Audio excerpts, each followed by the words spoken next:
हम आपको विस्तार से बताएंगे कि ट्रंप आखिर गुस्से से लाल क्यों हैं, क्यों उनकी नाराजगी ईरान और इजराइल दोनों को लेकर है। तो इसकी बड़ी वजह है सीज फायर का उल्लंघन। दरअसल हुआ यह है कि ईरान और इजराइल के बीच सीज फायर के बाद भी हमले जारी रखने को लेकर अमेरिकी राष्ट्रपति डोनाल्ड ट्रंप नाराज हैं और इसी को लेकर उन्होंने अपनी नाराजगी जताई है। तो सवाल यहां पर यह खड़ा हो रहा है कि कहीं cease fire out of control तो नहीं हो जाएगा। दोनों पर जमकर बरसे हैं राष्ट्रपति ट्रंप ने कहा है कि इजराइल स्वयं बरते, बम ना बरसाए। उन्होंने कहा कि इजराइल का बम बरसाना सीज फायर का उल्लंघन है।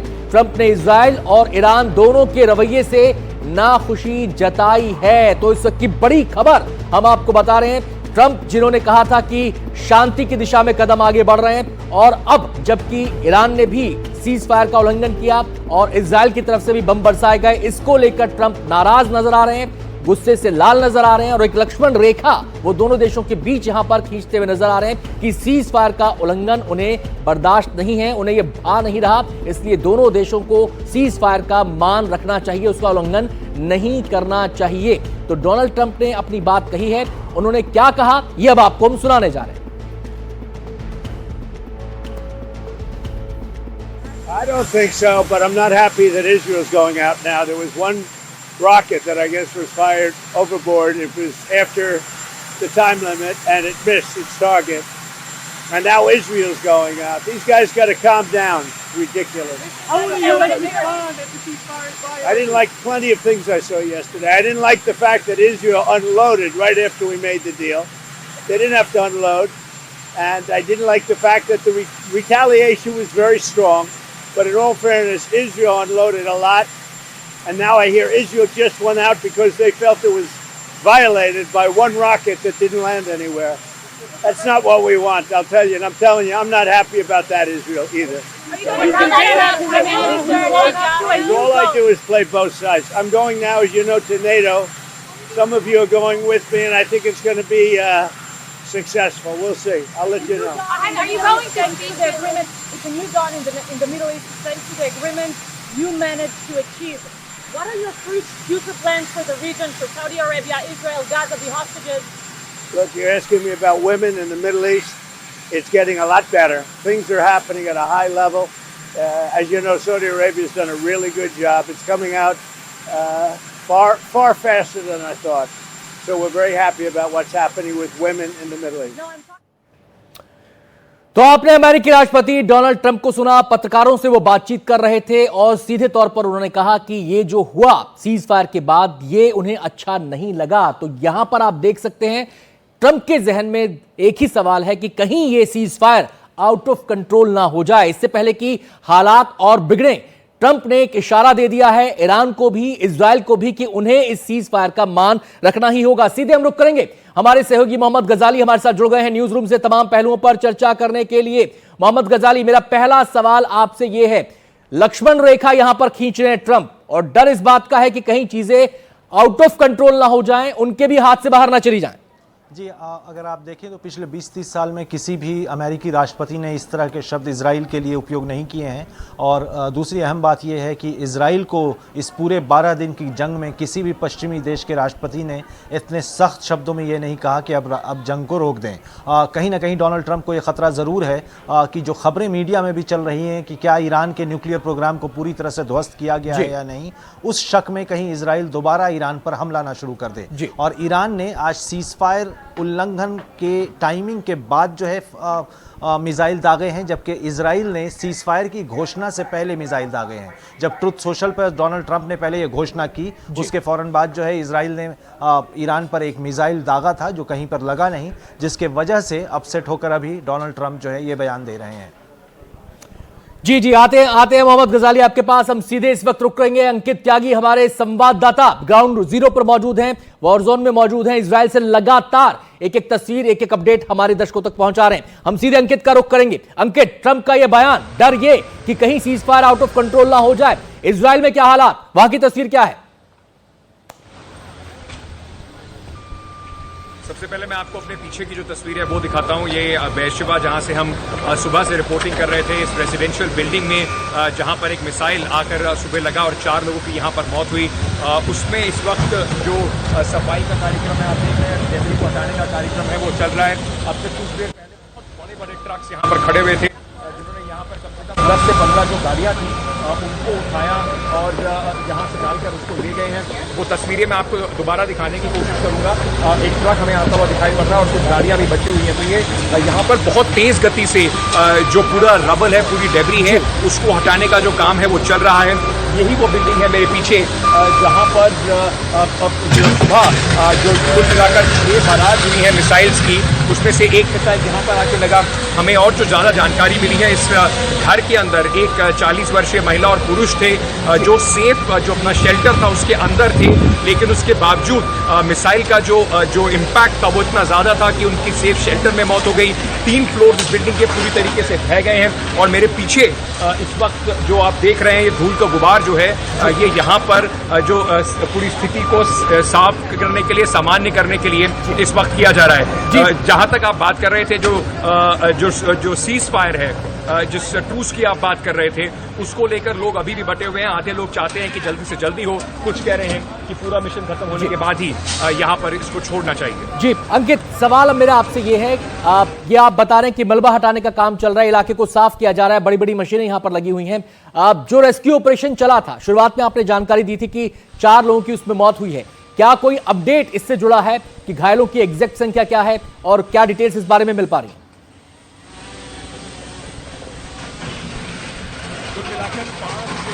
लोग हैं जो घायल हुए हैं और उनको अस्पताल में भर्ती कराया गया है। उसके बाद कई घंटों तक ऑपरेशन चला ये समझने के लिए कि यहाँ पर कोई और ऐसा व्यक्ति तो नहीं है जो फंसा हुआ हो, उसको ढूंढने के लिए। अभी भी मैं अगर बताऊं तो कुछ पूरी तरीके से जो टूटी हुई बिल्डिंग है उसके ऊपर अभी भी यहाँ पर ये जो ढूंढने का काम है वो लोगों का चल रहा है, लेकिन बताया यही गया है कि 5 लोग घायल हुए हैं और 4 लोग इसमें हताहत हुए हैं। इसमें से 2 उस शेल्टर के अंदर ही थे, जहां पर अपने जो बॉम्ब शेल्टर है उसके अंदर ही थे, जहां पर उनकी मौत हुई, क्योंकि 3 मंजिल इस बिल्डिंग की डायरेक्ट हिट के बाद जब वो पूरा सीधे से हटा के टकराई तो वो पूरी तरीके से ध्वस्त हो गई।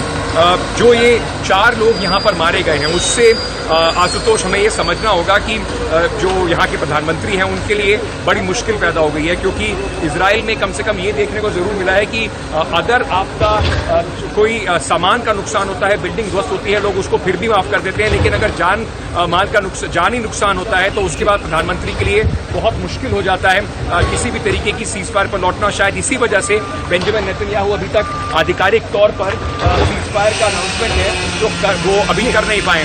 मैं जरा कोशिश करूंगा एक बार आपको दिखाने की, यहाँ पर जो आशुतोष रुके रहिए 1 मिनट, मैं आपको जरा ये दिखाने की, आशुतोष 1 सेकंड रुके रहिए, आप ये तस्वीरें जरा ये आपको यहाँ पे दिखाने की कोशिश करते हैं। ये जो ट्रक में जिस तरीके से बड़ी बड़ी गाड़ियाँ जो यहाँ पर कई 100 गाड़ियाँ खड़ी थी जो पूरी तरह से ध्वस्त हुई, उन गाड़ियों को किस तरीके से यहाँ से साफ किया जा रहा है, क्रेन के द्वारा इन्हें ट्रक में लादा जा रहा है और यहाँ से निकाला जा रहा है। उसके साथ साथ मलबा हटाने का काम चल रहा है, जो पेड़ थे गिरे हुए थे उनको हटाने का काम चल रहा है। ये बहुत ही ड्रामेटिक विजुअल्स हैं और आप ये मान के चलिए कि यहाँ पर सुबह अब से कुछ देर पहले 5 से 7 घंटे पहले ये हमला हुआ था और इतनी जल्दी यहाँ पर ये इस तरीके का मलबा हटाने का और इतना बड़ा संख्या में जो काम है इतने बड़े लेवल पर वो यहाँ पर शुरू भी कर दिया गया। जी अंकित, आपके पास आते हैं। दरअसल मैं आपको रोक इसलिए रहा था क्योंकि आपकी ऑडियो में कुछ दिक्कत आ रही थी, हम कोशिश करेंगे उसको दुरुस्त कर लिया जाए, फिर आपके बाद फिर से हम बातचीत करने के लिए आएंगे। तो ईरान और इजराइल युद्ध की बात हो रही है, ईरान इजराइल में तनातनी जारी है। इजराइल ने ईरान पर युद्ध विराम तोड़ने का आरोप लगाया है, वहीं ईरान ने कहा है कि हमने सीज फायर का उल्लंघन नहीं किया है। ईरान के मिसाइल हमले से इजराइल के बीरशेवा में भारी तबाही हुई है, जिसमें 4 लोगों की मौत हो गई है। ग्राउंड जीरो पर हमारे संवाददाता अंकित वहां पर मौजूद थे, जो वहां की ताजा तस्वीरें, इस समय जो रेस्क्यू ऑपरेशन चल रहा है उसकी तस्वीरें उन्होंने दिखाई और जो मलबा हटाने का काम चल रहा है, सफाई का जो काम चल रहा है उसकी तस्वीरें उन्होंने दिखाई। इस पर हम पूरा अपडेट हम आपको आगे भी देंगे कि तब से लेकर सुबह से लेकर अब तक क्या क्या अपडेट हुआ है, लेकिन उससे पहले तबाही की कुछ तस्वीरें हम आपको दिखा देते हैं कि सुबह से लेकर अब तक कौन कौन सी वो तस्वीरें हैं जो आई हैं बीरशेवा से सामने। तो ये तस्वीर आप देख सकते हैं, यहां पर ये वो पूरी बिल्डिंग है बीरशेवा की, जिसकी तस्वीर अभी लाइव अंकित दिखा रहे थे। ये देखिए क्या हाल यहां पर हुआ है उस मिसाइल अटैक के बाद जब उसका इंपैक्ट हुआ। इसके अलावा हम बात करेंगे कुछ और तस्वीरों की। कारों को यहां पर नुकसान पहुंचा है और ये भी वीर शेवा की तस्वीरें हैं, उसी कंपाउंड की तस्वीरें जहां पर ये बिल्डिंग थी और यहां पर देखिए मलबा पूरा जमीन पर पड़ा हुआ है, बिल्डिंग क्षत विक्षत यहां पर नजर आ रही है और आसपास जो कारें हैं, जो भी सामान यहां पर आसपास था वो यहां पर पूरी तरह बिखर गया। अगली तस्वीर का हम रुख करेंगे कि अगली तस्वीर में क्या है। ये इंपैक्ट की तस्वीर है, ये जिस बिल्डिंग को हिट किया था मिसाइल ने उसका इंपैक्ट एक सीसीटीवी कैमरे में कैद हो गया और अब देखिए कितना तेज ये धमाका था और इस धमाके के बाद कैसे वहां पर तबाही का मंजर देखने को मिला। शीशे पूरी तरह टूट गए और बिल्डिंग की कई मंजिलें पूरी तरह तबाह हो गई। अगली तस्वीर का हम यहां पर रुख करेंगे। इंपैक्ट की तस्वीर हमने आपको दिखा दी और तस्वीर हम आपको दिखाएंगे और ये जो तस्वीर है ये एक बस की तस्वीर है। ये भी मिसाइल का इंपैक्ट हुआ और उस इंपैक्ट के बाद बस के अंदर की हालत क्या थी ये इन तस्वीरों को देखकर आप अंदाजा लगा सकते हैं। पूरी तरह शीशे बिखरे हुए हैं, कांच टूटे हुए हैं, खिड़की दरवाजे जो भी थे बस के वो बुरी तरह से चकनाचूर हो गए हैं और इससे आप अंदाजा लगाएंगे कि कितना बड़ा इंपैक्ट इस मिसाइल का रहा होगा, इस मिसाइल अटैक का रहा होगा। अगली तस्वीर का हम यहां पर रुख करते हैं और ये रेस्क्यू की तस्वीरें हैं जब इंपैक्ट हुआ और इंपैक्ट के बाद इजराइल में कितनी तेजी से काम होता है। ये अभी अंकित आपको बता रहे थे कि सुबह 4-5 घंटे पहले तक जिस कंपाउंड के अंदर चारों तरफ मलबा बिखरा हुआ था वहां पर बड़ी बड़ी मशीनें आई, उस मलबे को साफ करने की प्रक्रिया शुरू कर दी गई और थोड़ी ही देर में वो मलबा पूरी तरह वहां से हटा दिया जाएगा। हालांकि सर्च और रेस्क्यू ऑपरेशन अभी भी जारी है। एम्बुलेंसेस यहां पर आप देख सकते हैं। इसके अलावा बिल्डिंग में जो लोग जहां फंसे हैं उनको बाहर निकालने की कोशिश कर रही है। एक बिल्डिंग को भारी नुकसान हुआ है, कुछ बिल्डिंगों को मामूली क्षति पहुंची है। एम्बुलेंस यहां पर पहुंची, लाइन से एम्बुलेंस लगी है, पूरे इलाके को कॉर्डन ऑफ कर दिया गया जिससे कि रेस्क्यू ऑपरेशन में कोई भी दिक्कत किसी भी तरीके की ना आए। एक और तस्वीर हम आपको दिखाएंगे और ये तस्वीर उस समय की है जब इस मिसाइल ने हिट किया था। ये तस्वीर आकाश में मिसाइल दिख रहा है और जैसे इस मिसाइल ने हिट किया उसके बाद आप देखिए शैटरिंग वहां पर होने लगी, चारों तरफ हलचल वहां पर देखने को मिली। इंपैक्ट इतना जबरदस्त इस मिसाइल का था। हम एक बार फिर से रुक करेंगे। हमारे सहयोगी अंकित हमारे साथ लगातार बने हुए हैं, वॉर जोन में मौजूद हैं, पल पल का अपडेट हमारे दर्शकों तक पहुंचा रहे हैं। अंकित, इस समय क्या वहां पर आप देख पा रहे हैं? आप बता रहे थे कि बड़ी बड़ी मशीनों से पूरे मलबे को हटाया जा रहा है।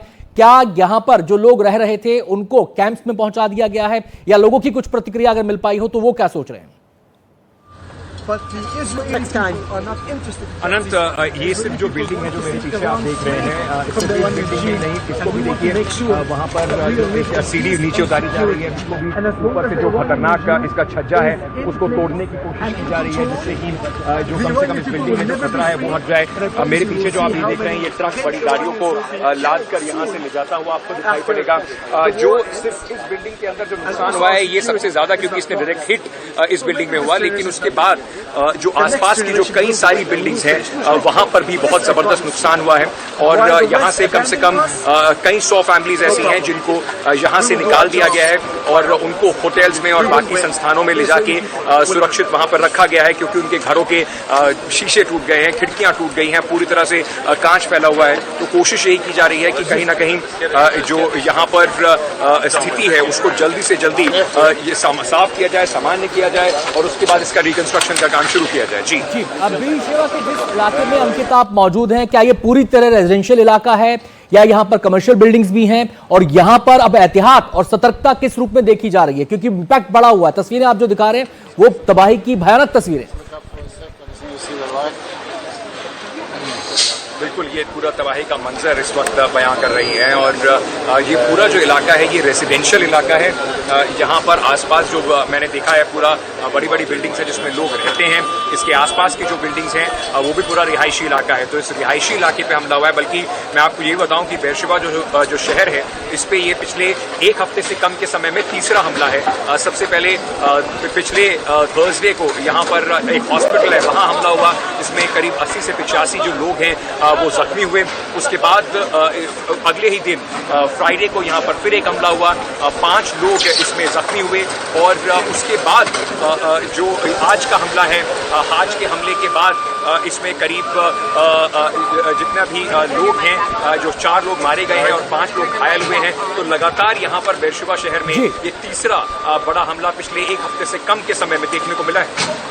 बहुत बहुत शुक्रिया अंकित आपका फिलहाल इस पूरी जानकारी के लिए और हमेशा की तरह मैं फिर आपसे कहूंगा अपना ख्याल रखिए और जो रिपोर्ट्स आप भेज रहे हैं हमारे दर्शकों तक, एक एक पल पल का अपडेट आप भेज रहे हैं वो हमारे दर्शकों के लिए बेहद जरूरी है इस वॉर जोन में जानने के लिए। और फिलहाल बहुत बहुत शुक्रिया अंकित आपका। आगे हम बढ़ेंगे। ईरान के मिसाइल हमले से तबाह हुए इजराइल के बीर शेवा पहुंची हुई है हमारी टीम। अंकित अभी लाइव ही हमारे साथ जुड़े हुए थे और वो हर उस जगह पर, हर उस कंपाउंड में पहुंचे जहां पर इस मिसाइल का जो इंपैक्ट है वो देखने को मिला। वहां के लोगों से उन्होंने बातचीत की है, वहां की तस्वीरों को उन्होंने हम तक पहुंचाया है, उन्होंने आंखों देखी, एक रिपोर्ट भी तैयार की है। वो रिपोर्ट आपको हम दिखाते हैं। देखिए, अभी तक कम से कम जो पुष्टि की गई है वो करी गई है 4 लोगों की और 5 लोगों को घायलों को यहां से निकाला गया है। उसमें से एक की हालत क्रिटिकल बताई जा रही है। तो जो मरने वालों का आंकड़ा है वो 4 पर अभी स्थिर बना हुआ है। लेकिन इस पे कम से कम जब तक कोई आधिकारिक तौर पर कोई बयान नहीं आता तब तक इस पे कुछ कहा नहीं जाता। जैसे आपने कहा था कि आसपास के इलाके में, जरा आपको दिखाता हूं हम बिल्डिंग से, क्योंकि थोड़ा दूर है। ये जो पार्किंग लॉट है यहाँ पर, जरा इसके आसपास की बिल्डिंग्स हम आपको दिखाएंगे। काफी मीडिया कंटिंजेंट भी दिखेगा आपको। उससे दूर खड़ी हुई गाड़ियां हैं, वहां पर भी देखिए गाड़ियां किस तरीके से क्षतिग्रस्त हुई हैं। और जो बाकी बिल्डिंग्स हैं वहां पर भी पूरा जो खिड़कियां हैं जो और बैल्कनीज हैं वो पूरी तरीके से क्षतिग्रस्त हुई हैं इसके इम्पैक्ट में। तो यानी कि निशाना यहां पर लगा इस बिल्डिंग के ऊपर, लेकिन इतना जबरदस्त उसका आफ्टर शॉक था कि बाकी जगह पर भी काफी नुकसान जो है वो बिल्डिंग्स में देखने को मिला।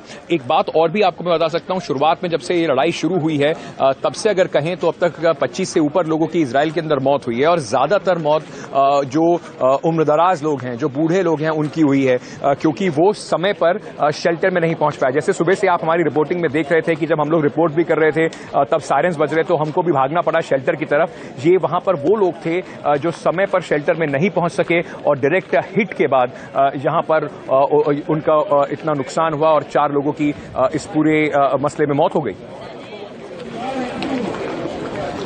देखिए, मैं आपको ये जरूर बता सकता हूं कि कम से कम बेंजामिन नेतन्याहू के लिए राजनीतिक तौर पर ये एक बड़ा बूस्ट है। राजनीतिक तौर पर उनकी स्थिति और मजबूत हुई है, उनकी पॉलिटिकल कैपिटल और बढ़ गई है। सीज फायर की जहां तक बात है, मुझे नहीं लगता कि बहुत ज्यादा लोग चाह रहे हैं कि ये जो जंग है ये लंबी खिंचे।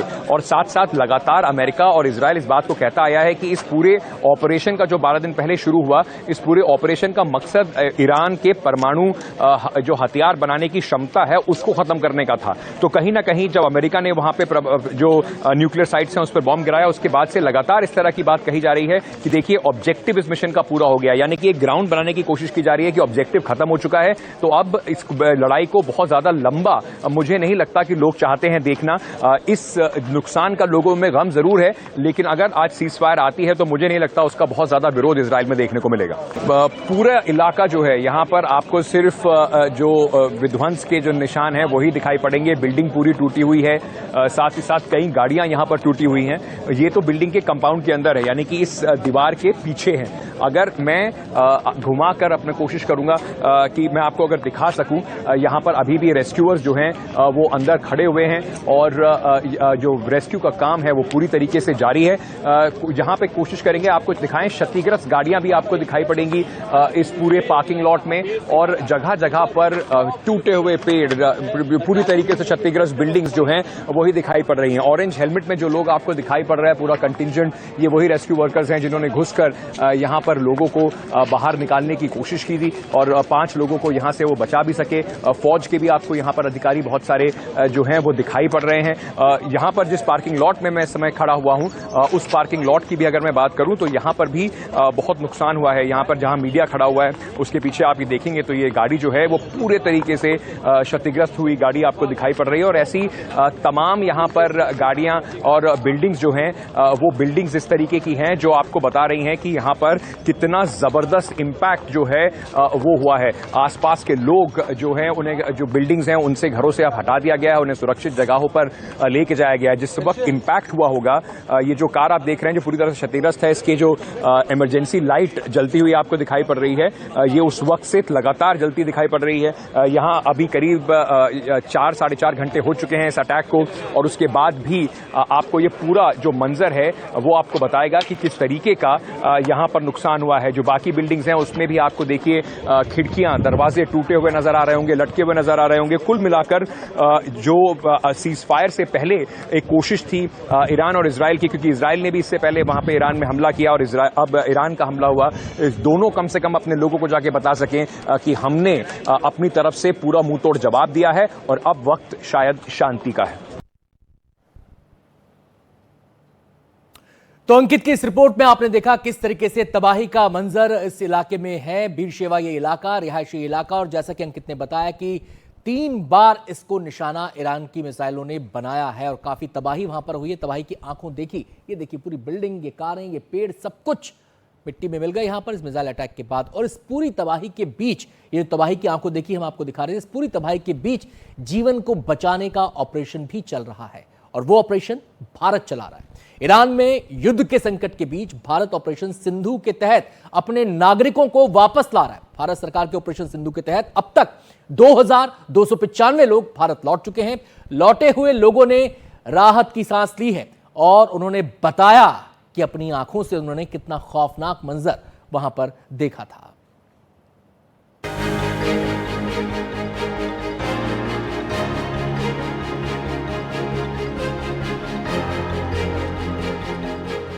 चेहरे पर खुशी और दिल में भारत लौटने का सुकून। फंसे भारतीय नागरिकों की वतन वापसी की प्रक्रिया जारी है। कल तक युद्ध के हालात में जीवन जीने को मजबूर लोगों के चेहरे पर वतन वापसी के बाद रौनक दिखाई दी, लेकिन उन्होंने बताया कि वहां खौफ का मंजर किस कदर था।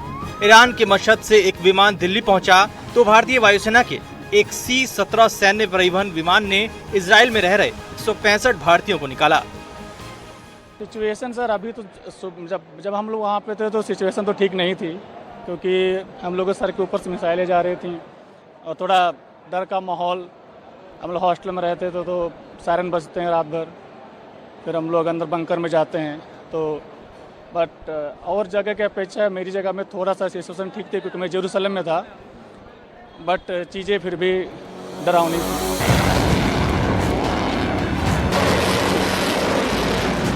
इस वक्त वॉर जोन में ईरान और इजराइल के बीच जंग जारी है।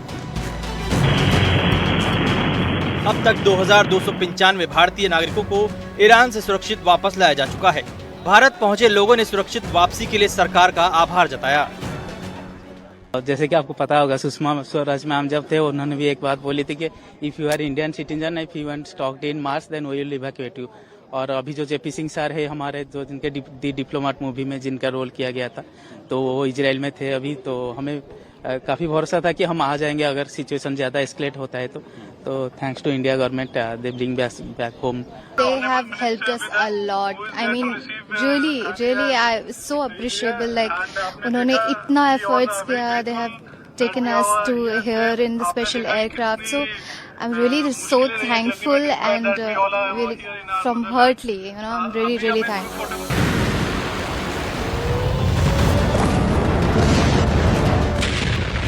इजराइल और ईरान में जंग का ये 12वां दिन है और जंग की रफ्तार लगातार बढ़ रही है। दोनों तरफ से घातक बमों से हमला किया जा रहा है। ऐसे में वहां रह रहे लोगों पर लगातार खतरा मंडरा रहा है। Bureau report, NDTV India. तो वॉर जोन में जो लोग फंसे हैं भारतीय, उन्हें वापस लाने के लिए ऑपरेशन सिंधु चलाया जा रहा है और उन्होंने बताया कि उन्होंने अपनी आंखों से वहां पर किस कदर तबाही देखी, कैसा खौफ उस समय वहां पर लोगों में देखने को मिला था। खैर, अब अगली दिलचस्प खबर का हम यहां पर रुख करने वाले हैं और यह दिलचस्प खबर पाकिस्तान से जुड़ी है। इजराइल ईरान के बीच चल रही जंग के दौरान पाकिस्तान के नेता बिलावल भुट्टो का एक दिलचस्प बयान सामने आ गया। उन्हें इस लड़ाई की बात करते हुए ऑपरेशन सिंदूर की याद आ गई। उन्होंने कहा कि एक बार पाकिस्तान में डर पैदा हो गया था कि भारत कहीं एटमी हमला तो नहीं करने जा रहा।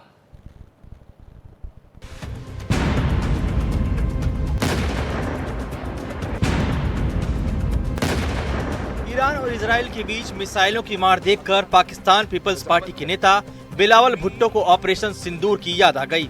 उन्हें ख्याल आया कि भारत ने किस तरह पाकिस्तान के आतंकी ठिकानों और बाद में अन्य ठिकानों पर मिसाइलों से मार की। दुनिया ये देख रहा है कि जो भी तरीक़ेकार इजराइल ने गजा में इम्प्लीमेंट करने की कोशिश की, वैसा ही मोदी ने कश्मीर में करने की कोशिश की। बिलावल भुट्टो के बयान पर भरोसा करे तो पाकिस्तान में इन हमलों से घबराहट फैल गई थी, क्योंकि उन्हें लगा कि भारत कहीं एटमी हमला तो नहीं कर रहा। बिलावल भुट्टो ने कहा, ऑपरेशन सिंदूर के दौरान भारत ने दोहरे उपयोग वाली क्रूज मिसाइल तैनात की थी जो परमाणु हथियार ले जाने में सक्षम थी और पाकिस्तान को कुछ सेकंड में ही फैसला करना था कि क्या यह परमाणु हमला है। लेकिन वह कौन सा फैसला था जो पाकिस्तान को कुछ ही सेकंड में करना था और उन्होंने किया? क्या ये युद्ध विराम के प्रस्ताव का फैसला था जो आनन फानन में तीसरे दिन हो गया? यानी ट्रंप जिसका सेहरा लेने की कोशिश में दुनिया भर में बयान दे रहे हैं, दरअसल उस संघर्ष विराम के पीछे पाकिस्तान के भीतर पैदा हुआ खौफ भी हो सकता है। पाकिस्तान की दरअसल ईरान इजराइल युद्ध को लेकर काफी जगहसाई हो चुकी है। ईरान ने पाकिस्तान पर भरोसा किया कि वो इजराइल के खिलाफ उसकी मदद करेगा, लेकिन ऐसी किसी मदद से पहले पाक सेना प्रमुख आसिम मुनीर अमेरिका के राष्ट्रपति डोनाल्ड ट्रंप से मिलाए। इसके बाद पाकिस्तान के सुर ऐसे बदले कि उसने ट्रंप के लिए शांति के नोबेल पुरस्कार की मांग कर डाली। ईरान पर अमेरिका के हमले की बेशक पाकिस्तान ने निंदा की, लेकिन इसमें उसकी मजबूरी ज्यादा रही। यही नहीं, पाकिस्तान के भीतर ये मांग शुरू हो गई कि डोनाल्ड ट्रंप के शांति नोबेल पुरस्कार के नामांकन को वापस लिया जाए। और अब बिलावल भुट्टो का बयान आया है कि भारत के तेवर से पाकिस्तान डर गया था। वैसे पाकिस्तान के डर से ज्यादा बेतुकी बात ईरान इजराइल हमले और ऑपरेशन सिंदूर की तुलना है। भारत ने बस आतंकी ठिकानों को नष्ट करने के लिए ऑपरेशन सिंदूर चलाया। पाक सेना ने कार्रवाई की हिमाकत की तो भारत ने उसका भी मुंहतोड़ जवाब दिया। लेकिन भारत ने कभी भी ये अधीरता नहीं दिखाई कि वह एटमी हथियार का इस्तेमाल करेगा या फिर इजराइल और ईरान की तरह दुनिया को एक बड़े संकट की ओर धकेल देगा। Bureau report, NDTV India. और इस समय एक बड़ी खबर आ रही है बिहार से। आपको बता दें, लालू प्रसाद यादव एक बार फिर से आरजेडी के अध्यक्ष चुन लिए गए। पार्टी के राष्ट्रीय निर्वाचन पदाधिकारी रामचंद्र पूर्वे ने इसका ऐलान किया। लालू प्रसाद यादव निर्विरोध राष्ट्रीय अध्यक्ष चुने गए हैं। 5 जुलाई को राष्ट्रीय परिषद की बैठक में लालू प्रसाद यादव को सर्टिफिकेट दिया जाएगा। लालू यादव बीते 28 सालों से आरजेडी की कमान संभाल रहे थे। इस बार उनकी खराब सेहत को देखते हुए माना जा रहा था कि जिम्मेदारी किसी और को सौंपी जा सकती है। इस रेस में जगदानंद सिंह सबसे आगे थे, लेकिन लालू यादव के पर्चा भरने के बाद तमाम अटकलों पर विराम लग गया और लालू यादव निर्विरोध चुन लिए गए।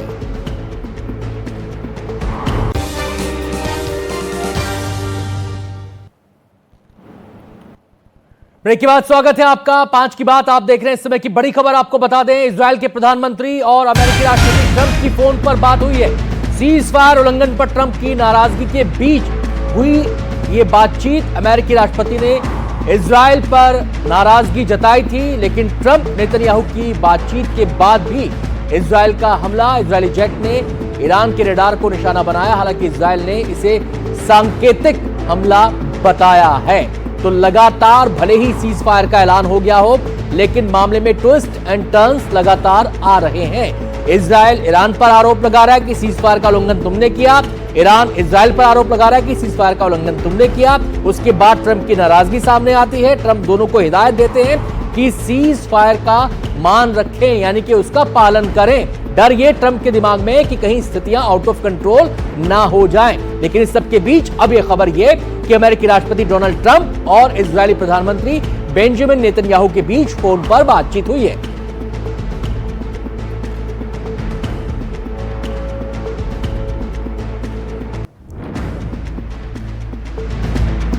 तो इजराइल ईरान युद्ध पर लगातार हमारी नजर बनी हुई है। इससे जुड़ी हर बड़ी खबर हम आपको सबसे पहले पहुंचाते रहेंगे। फिलहाल दूसरी खबर का रुख करते हैं और यहां पर बात होगी बिश्नोई बराड़ के ब्लड वॉर की। देश की सबसे खतरनाक गैंग वॉर अब एक नए मोड़ पर आ चुकी है। लॉरेंस बिश्नोई और उसके खासम खास रहे गोल्डी बराड़ के रास्ते अलग हो चुके हैं और जांच एजेंसियों के सूत्रों के मुताबिक अब दोनों ही गैंग अपने अपने नए शूटरों की भर्ती में जुट गए। दिल्ली, पंजाब, हरियाणा और राजस्थान में इन गैंग्स की हलचल तेज हो गई है। क्या आने वाले वक्त में कोई बड़ी वारदात होने वाली है? यह स्पेशल रिपोर्ट देखिए।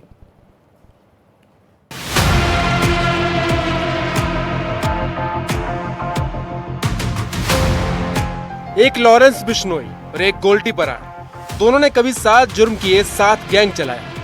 सिद्धू मूसेवाला का मर्डर, कई हाई प्रोफाइल हत्याएं दोनों ने मिलकर अंजाम दी। बचपन के दोस्त रहे, लेकिन अब दोस्त दुश्मन बनने लगे हैं। इंटेलिजेंस इनपुट के मुताबिक लॉरेंस और गोल्डी अब अलग अलग गैंग ऑपरेट कर रहे हैं। दोनों ने अपने अपने खेमे के लिए नए शूटरों की भर्ती शुरू कर दी है।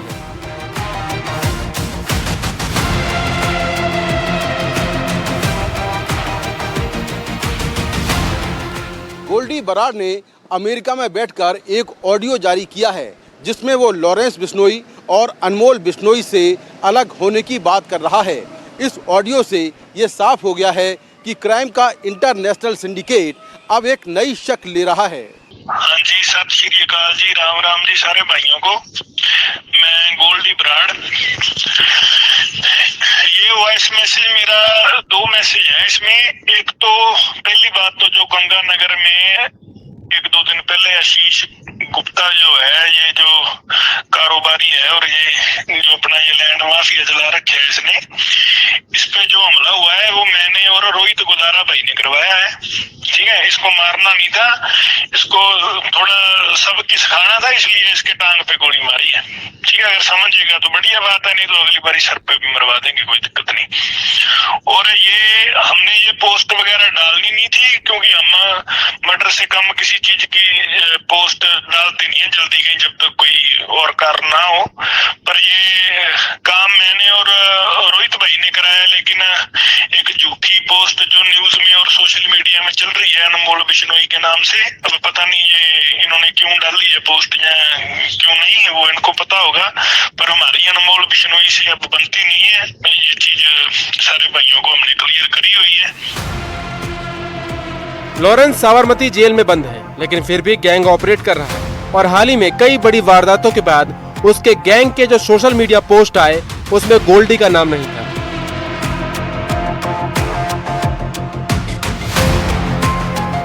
अब ये दोनों आदमी उनके अपने अपने गैंग चलेंगे और ये गैंग के अपने अपने सुप्रीम रहेंगे।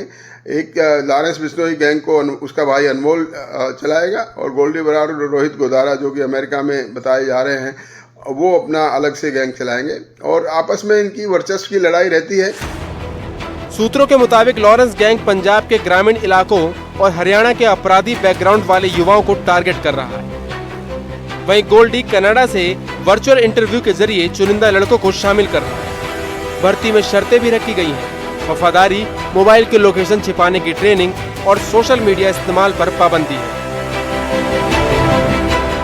दिल्ली की तिहाड़ जेल, पंजाब की बठिंडा जेल और विदेश से चल रहे वर्चुअल नेटवर्क अब फिर से एक्टिव हो चुके हैं। कई गैंगस्टरों को बाहर निकालकर सुपारी किलिंग की प्लानिंग की जा रही है।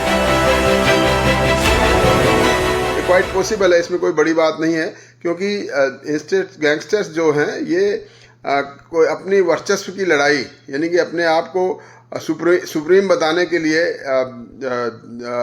कोई भी काम कर सकते हैं। जिस प्रकार से एक ये ऑडियो भेजी है गोल्डी बराड़ ने बनाकर भेजी है ये ऑडियो क्लिप, उसको सुनने से ऐसा लगता है कि ये वास्तव में बात सही है कि दोनों गैंग अलग अलग हो गए, दोनों इस गैंग में 2 फाड़ हो गई हैं। एनआईए के मुताबिक लॉरेंस बिश्नोई की गैंग में करीब 700 शूटर हैं। एनआईए ने कहा था कि लॉरेंस बिश्नोई दाऊद इब्राहिम की तरह अपने नेटवर्क को बढ़ा रहा है। गोल्डी बराड़ से अलग होने के बाद लॉरेंस और गोल्डी का नेटवर्क का कुछ ऐसा हो सकता है। अब अपराध की दुनिया में 2 बड़े गैंगस्टरों के बीच दरार होने के बाद दोनों ही तरफ से एक नया गठजोड़ बनने जा रहा है। सूत्रों के मुताबिक लॉरेंस बिश्नोई के गैंग में ये गैंगस्टर और शूटर हो सकते हैं जिनकी भर्तियां लगातार चल रही हैं।